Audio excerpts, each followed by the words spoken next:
Keep watching The Politics every Friday, 12 p.m. Eastern Time on New York Parrot TV, the voice for humanity.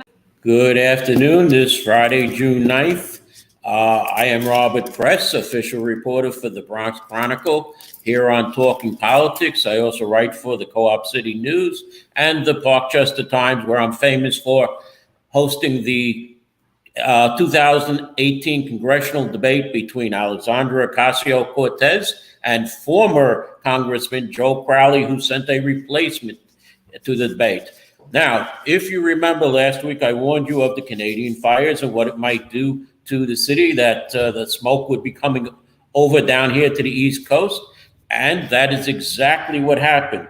On Wednesday, the air quality was so bad, people were advised to stay indoors, wear masks. All outdoor activities for schools were canceled, even including tomorrow. Yesterday, they were canceled on Thursday.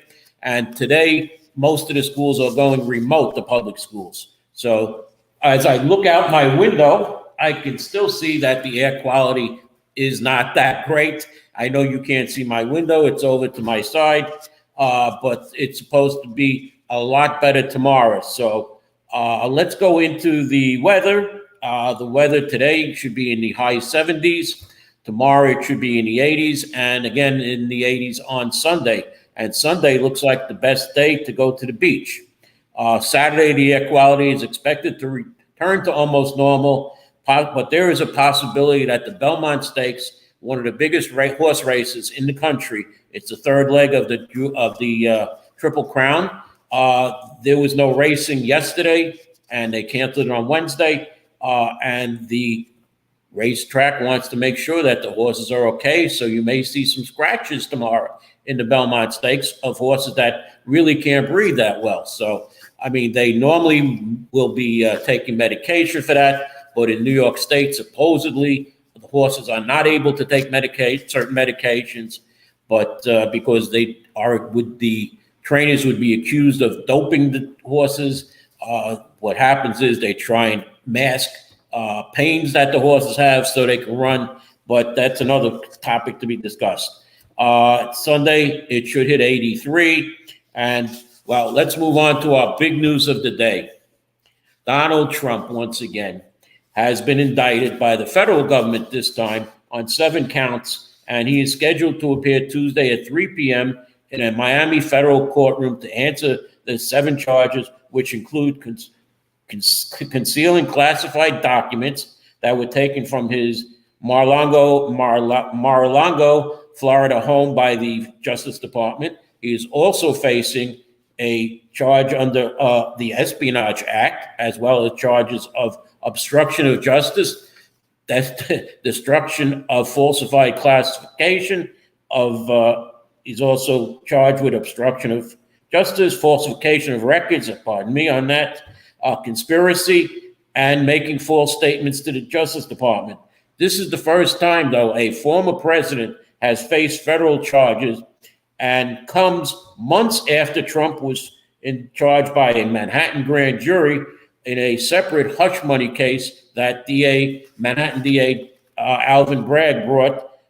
This also may not be the end of charges brought against Trump, as Georgia is preparing to bring charges for him for alleged election tampering. Now, what did Donald Trump have to say to this? Donald Trump, in a 4-minute videotape, maintains his innocence, as his lawyer, Jim Trusty, that's a great name for a lawyer, you got to put trust in Trusty, is reported to have received a summons via email from the Justice Department yesterday, listing the charges, but he said he has not seen the indictment on CNN TV last night. The charges of the Espionage Act have been called ludicrous. The indictment was so tightly held that the Secret Service and U.S. Marshals did not get any advance notice, and they were really surprised by Trump's announcement on social media, and they are now scrambling to prepare for the expected Tuesday Miami court appearance by Trump and his lawyers. There were no comments by anyone in the Justice Department, according to CNN. In the 4-minute video, Donald Trump claims he is innocent and that this is an election interference at the highest level. He said in the past 3 years, we were energy independent. We had a strong military that wasn't woke. We were respected around the world. He had the biggest tax cuts in history and the biggest regulation cuts. And they have come after him because he is not only a leading Republican candidate, but also Joe Biden's opponent. He feels this is warfare, and we can't let this happen in the country because it is going to hell. And they come after Donald Trump, weaponizing the Justice Department, the FBI. We can't let this happen, he says. We have such problems. It's a hoax. He goes, just like the Russian espionage, just like the fake dossiers would, they were all a hoax. The Durham report and the Mueller report. He said that there were 2 impeachments that failed by the Democrats when they were in power, and they are doing it again. They are interfering in an election by destroying the reputation of a credible candidate. He said that he's an innocent man. He did nothing wrong, and we will continue to fight as we have fought for the past 7 years. He said we will make America great again as we did before, because our nation is failing now, and that we will put America first. We will make America great again. That's from Donald Trump. As for the Republican presidential race, 2 more contenders have entered, making it now at about 12. And I'll go through the list a little later. Former Vice President Mike Pence has announced that he is seeking the Republican nomination for president, as has former New Jersey Governor Chris Christie, has also filed paperwork to run for president in 2024 on the Republican line. You may remember Christie from 2016. He was in that race. He was one of the 17 people then that ran, of which the Donald Trump won, and people fell out one by one, and Christie fell out early in the race. Others who have are in this race are Nikki Haley, Ryan Binkley, who is a Texas pastor, Doug Burgum, I hope I get these names right, who is the governor of North Dakota, Larry Elder, a former conservative media personality, Asa Hutchinson, former U.S. attorney and congressman, Perry Johnson, a businessman who lost running for the governor of Michigan in 2022. This one's taught. Vivek Ramaswamy, who is an investor. Tim Scott, the South Carolina senator. So that's 12 now that have declared for the Republican nod in 2024. But what about others like Ted Cruz, who ran in 2016 also? Then there's Mike Rogers, the radio talk show host, Greg Abbott, who has been reelected to a 3rd term as Texas governor and is a favorite of New Yorkers for busing all the thousands of immigrants to New York City. And I'm sure Governor Abbott would get votes from Mayor. Well, no, he couldn't, because Mayor Adams is a Democrat. He wouldn't be able to vote in the Republican primary. But I'm sure Mayor Adams would vote for Governor Abbott should he get the nod for president on the Republican line. Then there's Marco Rubio, who was once known as a rising star in the future of the Republican Party, and maybe about another half dozen or so who probably would drop out along the way, as we saw in 2016, like I said, when there were 17 candidates. Donald Trump, as you may know from his TV show, was hired to be president in 2016. And then the people said, you're fired in 2020. So no one on the Democratic side, no one other than Joe Biden, the current president, has announced for the Democratic nomination. However, with Donald Trump having classified documents at his home, it is questionable whether Joe Biden will now be asked to come to court and explain how he had, as vice president, he kept classified documents that were found in 3 different places. They were found in his office, in his home, and his garage. So Are we going to see an indictment of Joe Biden for the same thing as Donald Trump? I'm sure that the vice president, what's her name again? Who is our vice? Oh, Kamala Harris. I'm sure Kamala Harris is getting ready in the wings, much like Kathy Hochul did when she was the lieutenant governor. Of course, she didn't know it, but I asked her at a Democratic Party event when she was in her second year as lieutenant governor. It was a rainy night, and the governor was up in an airplane, and I said to her, gee, you know, Governor Cuomo is up in an airplane, and it's stormy out there. Are you prepared to take over the governorship should something happen? Well, she looked at me and didn't have an answer. Her eyes opened wide and said, and, you know, she couldn't say anything to me. Well, it wound up that she became governor of New York, and will Kamala Harris become president of the United States? That's only in the future. Now, the state legislature was supposed to end yesterday, but they're continuing. I spoke to one state senator who is still in Albany today. The housing deal, though, it seems to be dead. The 800,000 new housing units that Governor Hochul wanted, it appears that it's not going to make it through the Assembly or the state Senate, and they are blaming the problem at the governor's feet. However, this is what has been passed: rent regulations, which include the homeowners protection plan, housing access voucher program, affordable housing rehabilitation program, coverage of conversion of commercial buildings to apartments, the extension of the 421A program, strong labor standards, raising the individual apartment improvement cap, also for dilapidated apartments, their repair program, the creation of a local affordable housing plan, the creation of the Office of Civil Representation, a program to provide legal representation for eligible individuals in an eviction process, and good cause eviction legislation. It appears that the Clean Slate Act is reported to have failed again this year, because as in the past, it died in the Assembly, and it looks like it's not going to get passed in the Assembly.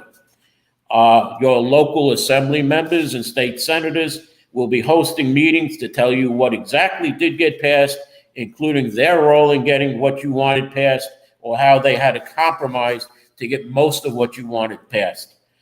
There was a bill to give judges more discretion in setting bail, which passed. It's removing the least restrictive means to ensure defendants return to court. Now, this is the third time the no-cash bail law had to be revised. It was very clear that changes needed to be made, Governor Hochul said. However, the last head count in Rikers Island was over 6,000 incarcerated people by City Controller Brad Lander, and 84% of those people are detainees said to be awaiting trial. Our new borough city jails have a capacity of 3,300. So 84% of the detainees are said to be awaiting trial, and that number could rise if more people can't make bail. On a quick note, before I go to a commercial, Governor Hochul has set aside $5 million for loans of up to $100,000 for people to open new legal cannabis stores, because there's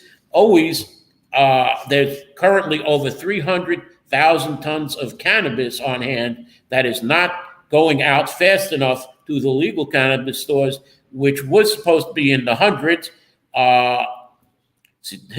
And they are way behind schedule on opening the new cannabis stores. Yes, there will be an update on the CB11 drama a little later in the show, as I now at Sunday. Yes, Sunday will be a great day for the Puerto Rican Day Parade. So let me go to a commercial right now, and we'll be back with more after the commercial. Do you know that there is a publishing company that wants to make life easier for you as a writer. This publishing company is called World Inkers Printing and Publishing. We publish in all different languages, and we're looking for writers of all genres, all formats. We're looking for scholars, ghostwriters, playwrights, poets, short fiction, novelists, you name it. We're looking for anybody who is interested in writing and the craft of writing to be in touch with us. You can reach us at info.worldinkers@gmail.com. With World Inkers Printing and Publishing, you do not require a lot of money to publish with us. Contact us today at info.worldinkers@gmail.com. Become a winner with other authors at World Inkers Printing and Publishing. Give us a shot. We will surely convince you. Welcome back to the show. I will go into New York City news right now because I'm a little behind. New York City will receive $104.6 million from FEMA, that's the Federal Emergency Management Agency, to help the city with the immigration crisis, which Mayor Adams has said is costing New York City over $4 billion. So this is just a drop in the bucket from FEMA and the federal government. Mayor Adams is looking for billions of dollars because that's what it's costing the city. And we can look into future budgets, maybe next year, for more cuts to city agencies because of this. Mayor Adams is also suing the 30 counties statewide that have rejected migrants from him. So we'll see how that goes. They have also tried to sue the city as to not to send them the migrants. So we'll see how Mayor Adams' lawsuit goes. Sunday is June. All right, now let's go back. Recent events that happened this past week. On Sunday, June 4th, was the Riverdale Pride. You can see my report on the Riverdale Pride on my blog at www.100%.blogspot.com. That's 100%PERCENTBRONX.blogspot.com. Or you can see it on the Bronx Chronicle website at www.thebronxchronicle.com. That's BRONXCHRONICLE.com. And there are plenty of pictures of the event. Borough President Vanessa Gibson, Councilman Eric Dinowitz, and Assemblyman Jeffrey Dinowitz were in attendance. However, State Senator Gustavo Rivera missed the event because I was told he was sick. Well, that's what happens when you try and cram all of a session into the last 2 weeks. It takes a lot out of you, and I know that some of the people are back in town. The assembly ended, I think, 2 days ago, but as I said, I was talking to a state senator before who was still working up in Albany. Now,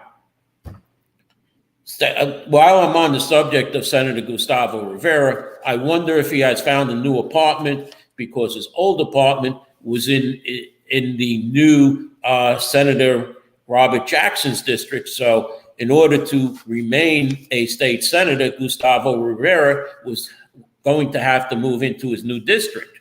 So next time I see him, I will have to ask him about that.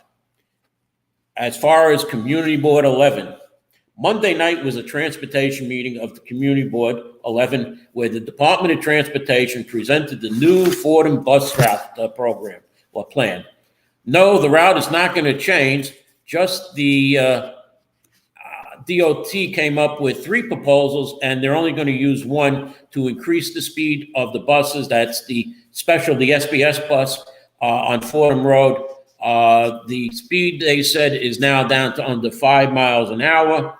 Cars and vehicles are parking in the bus lane at the corner.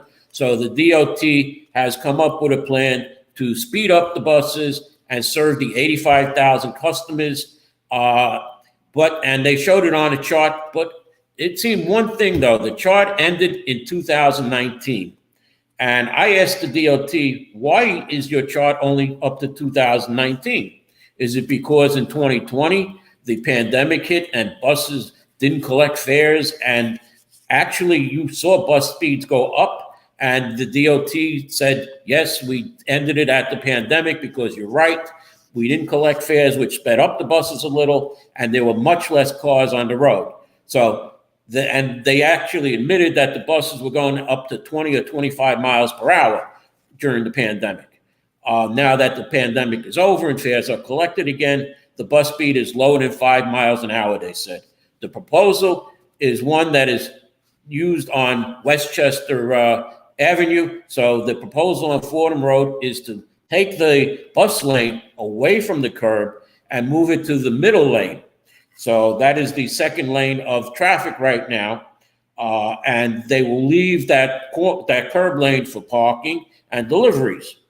Now, the problem is, though, that Fordham Road gets jammed up at a lot of intersections. University Avenue, Kingsbridge Road, Webster Avenue, Arthur Avenue, and sometimes the traffic is backed up all the way to Boston Road, which is in Community Board 11. So that's why they came to Community Board 11.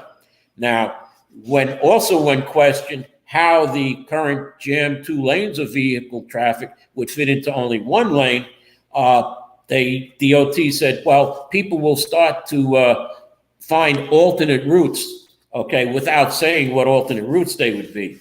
And the co-chair of the Traffic and Transportation Committee, who drives a bus, said, Webster Avenue doesn't work because she drives Webster Avenue every day, and it's a mess. So you're going to create another mess on Fordham Road like you have on Webster Avenue. Well, the DOT, and here's something that you should really know. The DOT said there are 10 cameras at intersections to catch drivers in the bus lane on Fordham Road who, well, you can make a right turn from the bus lane, but you can't go through the intersection. So DOT has said that those cameras take pictures of license plates, and they are mailed, the owner of the car is mailed a ticket in the mail. Now, thousands of these tickets have been already issued. So let me just warn you, if you're in that bus lane, yes, Kevin, I see your proposal there. It may work in Manhattan, but it's not going to work in the Bronx. So if you're in the bus lane and you're at an intersection, don't go through that intersection. Just make the right turn so you won't get a ticket. Now, upcoming events. On June 10th, the local elected officials in the Kingsbridge Riverdale Avenue, Congressman Espiat, Senator Jackson, Councilman Eric Dinowitz, and Assemblyman Jeffrey Dinowitz's father are having a free paper shredding event. So, you know what, Donald Trump, bring all the other papers you have and bring them to this shredding event so nobody will know what they are. Also on Sunday, June 10th, is the Riverdale Block Party at West 259th Street and Riverdale Avenue from 12 to 5 p.m. Other events include Tuesday, June 13th at 7 p.m. is the monthly Pelham Parkway Neighborhood Association meeting at the corner of Barnes and Leidig Avenue. The guest is the mayor's office, representative from the mayor's office of hate crimes, and there will be reports from representatives of the local elected officials if 1 or 2 of them don't show up. On Wednesday, June 14th, Bronx Borough President Vanessa L. Gibson will be having her Pride in the Boogie Down Bronx celebration, which is a 1980s themed event at Roses at Park, located at 2568 Park Avenue, just above East 138th Street. The event will begin at 6 p.m. On Friday, June 16th, next Friday, Borough President Gibson will be raising the Bronx Juneteenth flag at Borough Hall, which is located at 851 Grand Concourse, which is at 161st Street. The event will begin at 12 p.m., which unfortunately I will be unable to go because that's when this show begins at 12 p.m. So please accept my apologies, Borough President Gibson, for not being there. However, on Sunday, June 17th, Sunday, June 18th, which is Juneteenth Day, the Community Board 11 will be having their Juneteenth event at Brady Court, and most of the members of Community Board 11 are expected there. I myself will be there since it's a Sunday and I'm not going to be broadcasting. The last event coming up is on Saturday, June 17th. Assemblyman John Cicaro Jr. will be refreshed from all of his time up in Albany, since he'll have a week or two off, and he will be hosting his Williamsbridge Road office grand reopening with a family day in front of his office on the sidewalk and in the street on Williamsbridge Road, where he will close Williamsbridge Road. I need a drink. Williamsbridge Road of water, mind you. This is vitamin water, not, alcohol. Let's see, where was I? So he will close Williamsbridge Road to be transformed into a family fun day with a bouncy house and other activities, including food and lots of information tables with giveaways.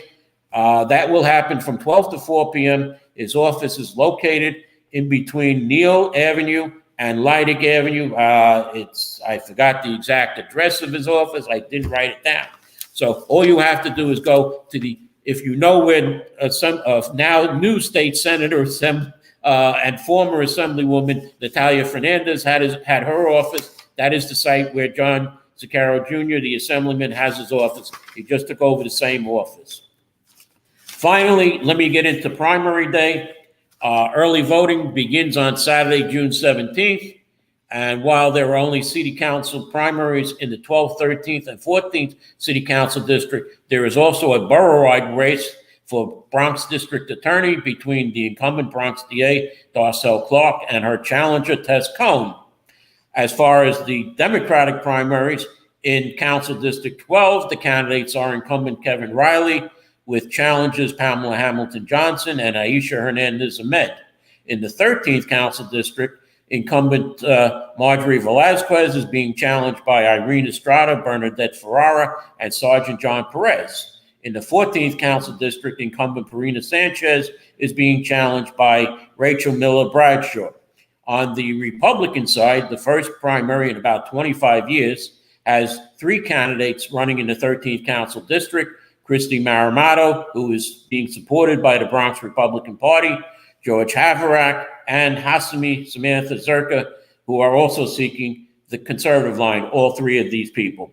There is 1 Republican contested county committee race.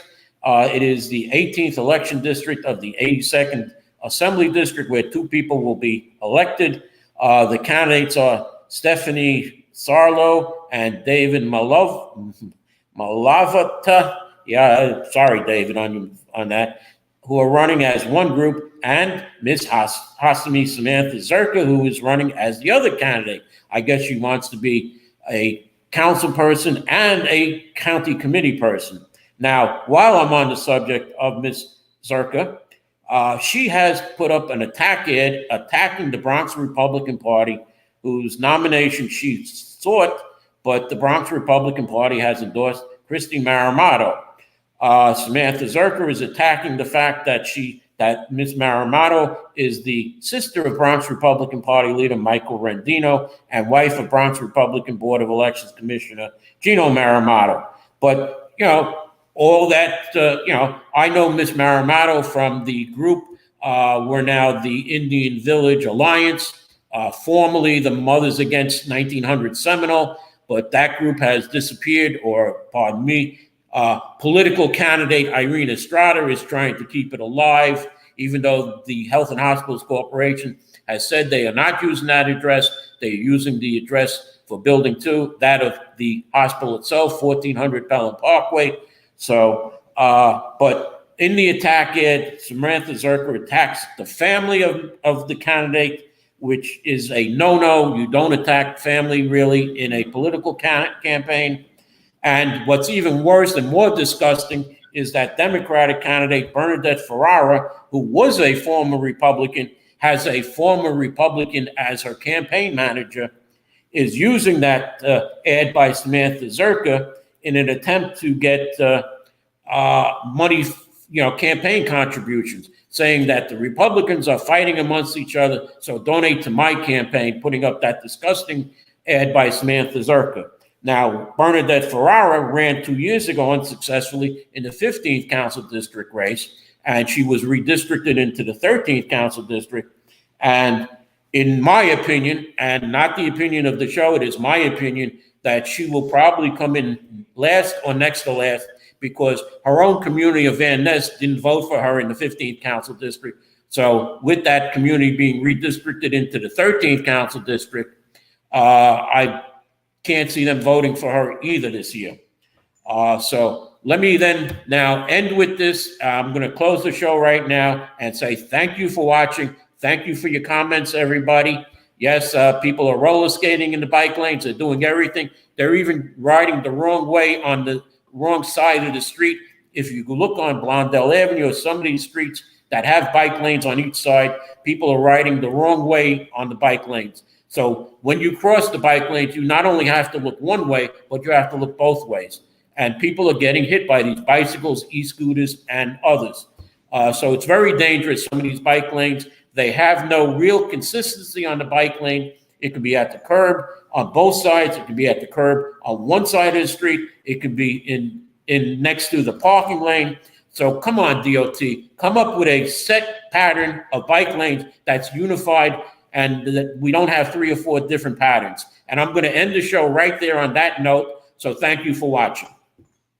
Do you know that there is a publishing company that wants to make life easier for you as a writer? This publishing company is called World Inkers Printing and Publishing. We publish in all different languages, and we're looking for writers of all genres, all formats. We're looking for scholars, ghostwriters, playwrights, poets, short fiction, novelists, you name it. We're looking for anybody who is interested in writing and the craft of writing to be in touch with us. You can reach us at info.worldinkers@gmail.com. With World Inkers Printing and Publishing, you do not require a lot of money to publish with us. Contact us today at info.worldinkers@gmail.com. Become a winner with other authors at World Inkers Printing and Publishing. Give us a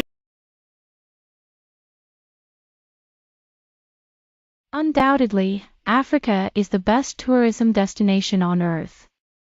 The continent is blessed with the most conducive atmosphere.